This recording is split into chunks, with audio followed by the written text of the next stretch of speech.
ஓட்டு திருட்டு என்பது தேர்தல் முறைகேடு மட்டுமல்ல, அரசியலமைப்புக்கு செய்யும் மிகப்பெரிய துரோகம் என ராகுல் காந்தி குற்றம் சாட்டியுள்ளார். கர்நாடகா, மகாராஷ்டிரா, டெல்லி உள்ளிட்ட மாநிலங்களில் நடைபெற்ற வாக்காளர்கள் மோசடி தொடர்பாக ஆதாரத்துடன் விளக்கம் அளித்திருந்தார். பெங்களூருவில் போராட்டத்தில் ஈடுபட உள்ள நிலையில் குற்றம் செய்தவர்களுக்கு நிச்சயம் தண்டனை உண்டு என எச்சரிக்கை விடுத்துள்ளார்.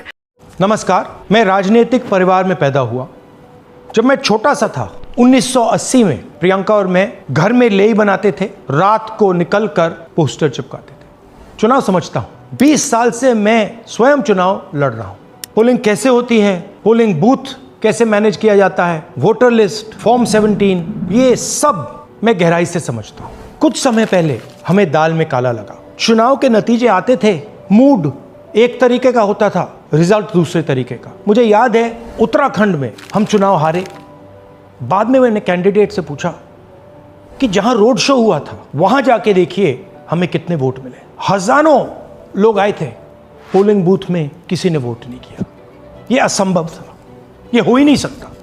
उसके बाद छत्तीसगढ़ और मध्य प्रदेश के रिजल्ट, हमें लगा कुछ ना कुछ गलत हो रहा है. 2018 में मध्य प्रदेश में चुनाव होता है, हम जीतते हैं. हमारी सरकार चोरी हुई थी. 2023 में चुनाव होता है, मैंने अपने आंखों से भारत जोड़ो यात्रा में देखा भयंकर एंटी इनकम्बेंसी, और हमें 65 सीट मिलते हैं. इम्पॉसिबल, हो ही नहीं सकता. और फिर महाराष्ट्र में पहली बार हमें सबूत मिला. विधानसभा और लोकसभा के बीच में जादू से नए वोटर आते हैं, और जहां भी इन नए वोटर्स ने वोट किया वहां वोट बीजेपी को गया.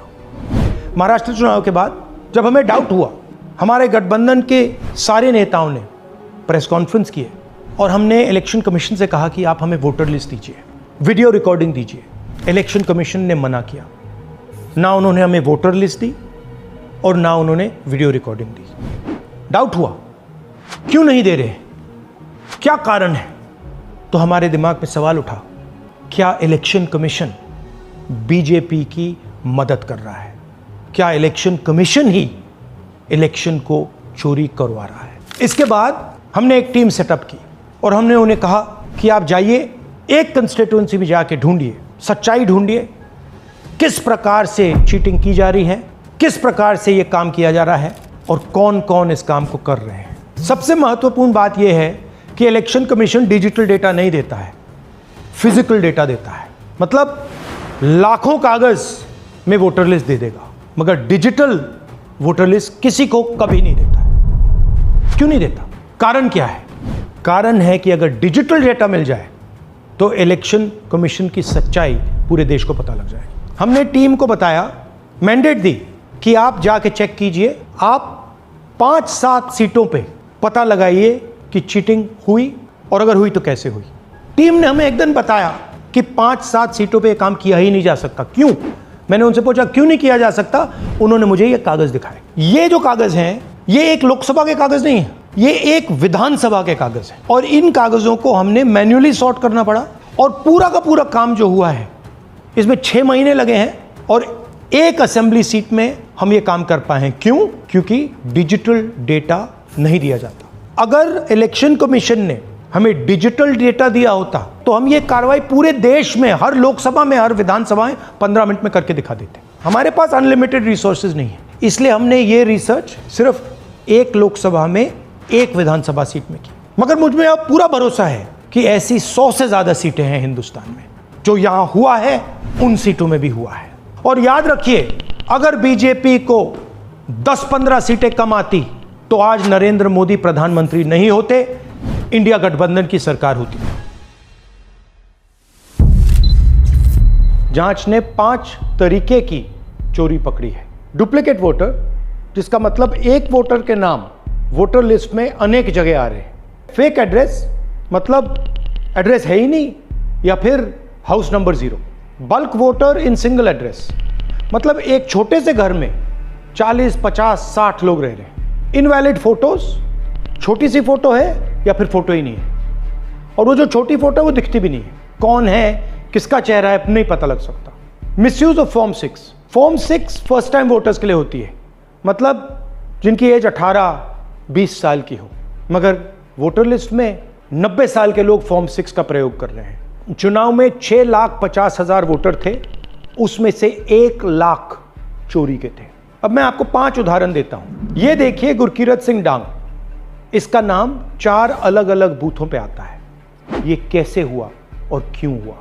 एक और उदाहरण, विशाल सिंह, वाराणसी में वोटर लिस्ट में नाम है और बेंगलोर में 2 बार वोटर लिस्ट में नाम आता है।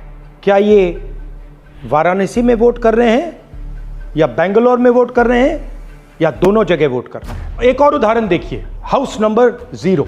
तो आपने कभी सुना है हाउस नंबर 0? हमने तो नहीं सुना था, मगर बेंगलोर में हजारों हाउस नंबर 0 हैं वोटर लिस्ट पे। हाउस नंबर 35 की कहानी सुनिए। छोटा सा घर है, ज्यादा से ज्यादा 4 लोग रह सकते हैं, मगर इस 35 में 80 लोग वोटर लिस्ट में रजिस्टर्ड है। ये ERO ने कैसे अप्रूव किया, क्यों अप्रूव किया, पता लगाना है। अच्छा, अब ये देखिए वोटर लिस्ट, इनकी फोटो देखिए, या फोटो है ही नहीं या फिर छोटी छोटी फोटो है जो दिख नहीं सकती। इन वोटर आईडीज पे वोट दिया गया है। अब मैं आपको बताता हूं शकुन रानी की कहानी। फर्स्ट टाइम वोटर बनी है, 70 साल की आयु है। एक बार फॉर्म 6 का प्रयोग किया और उसके कुछ ही महीने बाद दूसरी बार फॉर्म 6 का प्रयोग होता है। 2 बार इनका नाम वोटर लिस्ट में आता है और फर्स्ट टाइम वोटर की लिस्ट में आता है। ये फर्स्ट टाइम वोटर हो ही नहीं सकती। तो क्या शकुन रानी जी ने वोट किया या किसी और ने शकुन रानी जी के लिए वोट किया? ये ही छुपाने के लिए CCTV का डेटा हमें नहीं दिया जा रहा है।